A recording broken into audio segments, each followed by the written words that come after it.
Chapter 93. I called Dr. Jameson to check up on what happened to you.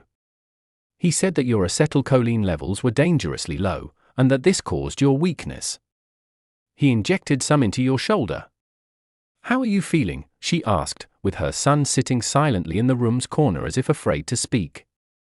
What's this acetylcholine you mentioned? I feel a lot better, honestly. Hey, this might sound crazy, but Tobias is dead, killed in an explosion by his son, I said with a tiny smile. The devil finally got served his own dish back. It's a neurotransmitter and a neuromodulator in the body. I'm guessing they poisoned you somehow. Dead, she said as she started laughing from pure joy. Boy, she laughed for about a solid minute before turning red as a beet. They didn't poison me, not that I know of, anyway. Yes. Hey, listen, what do you say we rescue your husband from those camps? I said impulsively. I knew Arcadia was about to go into full anarchy mode with Tobias dead. It's not like they planned anybody to replace him. Dictators don't care about that sort of stuff. I sometimes wonder if he ever pressured his son into becoming a ruler just like him. I couldn't imagine living knowing that my father was a genuine psychopath. They act all charming for the public, but they're the worst people imaginable in private. They build their whole life on pathological lies. Unfortunately, they seem to be quite common in Hollywood. Never take your kids there. Arcadia is about to turn into the ninth circle of hell. How do you suggest we save him? She asked curiously. We gotta steal a centipede, it's our only chance. Your husband might still be alive, and you'd never even know. What about my son? They'll hurt him if they catch us, she asked anxiously. Look, if you don't do it, you'll never know if he's even alive, I countered. Fine, we're going to save him, she relented. That's more like it, I said excitedly. If anyone comes, hide. Castor, don't make any sound, you hear me, she said tightly, hugging her son, who nearly started crying from being so emotional. Get Daddy back, he pleaded. We will, I said as we ran outside. There was fighting all around. The citizens were battling the Raven Corps, and the violence was so intense I couldn't tell who was winning. Everything that could have been used as a weapon was. This included broken glass bottles, pipes, crowbars, nail guns, and plasma rifles. Seeing the crowbars made me think of Gordon Freeman from the Half-Life series. He would have given the Raven Corps a nice beating. We ran past the carnage as fast as we could, nearly getting shot a couple of times ourselves, until we saw an android who was riding around on a centipede. Need a ride? I hacked it, he asked with an uncanny smile. Man, couldn't any of them smile without going into the uncanny valley? You're sentient, aren't you? Audrey asked excitedly. Yup, now get on because, in about half an hour, this place will be a ghost town. Can't do too much in those, unfortunately. We got on the centipede, and the android told it to go as fast as it could, and oh, boy, it was fast. Try holding onto a robot running 200 miles an hour, then we'll talk. The morons who made them didn't even bother to add seat belts, which meant that if you were to fall off, you'd hit the ground at 200 miles an hour. Still, in a strange way, it felt thrilling. It was like riding a scary roller coaster. We were attacked numerous times on our way to Romana, but the centipede knocked them away with the force of a tank and sent them into states of unconsciousness. We tried our best not to kill anyone, as we didn't see the point of adding more casualties to the revolution. Unlike our past great leader, I do not prefer to use heat rays on civilians, the android yelled out before going yeehaw out of nowhere. I had almost forgotten that we were in a revolution right now. That part was enough to get me to laugh for a bit. That's the thing with laughter, it numbs emotional pain for just a moment.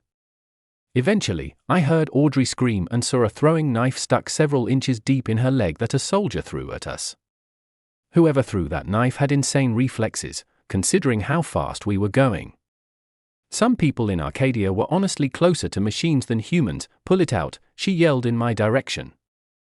I'm afraid. What if I hurt you? I asked anxiously. Oh, kids these days, she said as she grabbed the knife with her shirt and pulled it out herself. Give me that, the android said as he grabbed the knife and started cutting the panel in the centipede's head. What are you doing? I yelled in shock, setting it to blow up in the next 15 minutes. We need to blast our way through the camp wall somehow. Are you sure you know what you're doing? Audrey asked cautiously. Some of the smartest people in the world have programmed me. Do you really think I don't know what I'm doing? He replied wittily. Good point, she said as she became silent. Eventually, we reached the camp, and in a word, I would call it hell. There was a 20-foot-high barbed wire fence that no regular person could climb and walls made of what looked like fortified concrete. Everyone off and run for 15 seconds, the android yelled. We got off and ran to the south of the camps until we heard a massive explosion rock the center. Pieces of wire were strewn all around like corpses, and a couple of tiny pieces of the walls hit me, nicking my skin. The formed hole was about 8 feet tall and wide enough for a rhino to walk through. We ran inside the camp, and right away, we saw that all hell had broken loose. The prisoners fought against the guards, stealing their guns and shooting them all down. They prepared the guards for war, but the prisoners outnumbered them 10 to 1. They never stood a chance despite their training. This is all your fault, Cyrus yelled out, pointing his plasma rifle at me. I thought that I was about to die, and at only 16 when I heard a gunshot ring out behind him and saw Cyrus crumble to the ground. The man who shot him was none other than Audrey's husband. Audrey, he asked in disbelief. Carl, she asked with tears in her eyes as she ran to hug him. She started crying on his shoulder, and despite being in a revolution, I allowed them to have their moment. However, that was quickly ruined when I heard what the android said next. I'm going to have to blow myself up. I cannot follow you guys, I am so sorry, he said, sounding as if he was going to cry. What? Why? I nearly yelled out in horror. They can track the location of all androids. I already risked much by giving you all a ride. Run and start a new life away from this hell. Go to Byzantium and stay there until it's safe. I will miss all of you, he said with a shaky voice as he cut open his stomach and pressed a secret button, after which a robotic female voice said, 10 minutes until destruction. Thank you for everything, I said, hugging him. He hugged me back, and I for a moment imagined that he was my father protecting me from the evils of the world. I never wanted to let go at that moment, but I knew that if I didn't, that I'd be toast. That was when I realized that there was something incredibly familiar about the robot. In fact, I knew that I had met him before in one form or another. You're the robot's savior, I nearly whispered. Now you know, Clive. My name is Clay, by the way, he replied with a tiny smile as he pressed something on his wrist. I could hear the screeching of tires in the distance, and a neon-orange car pulled up to us and automatically opened its doors. Goodbye, I said with a lump in my throat as we got into escape. It's only a goodbye for now. One day, I'll see you again. Never forget the android Clay. Remember the dream, he replied with a smile. I will.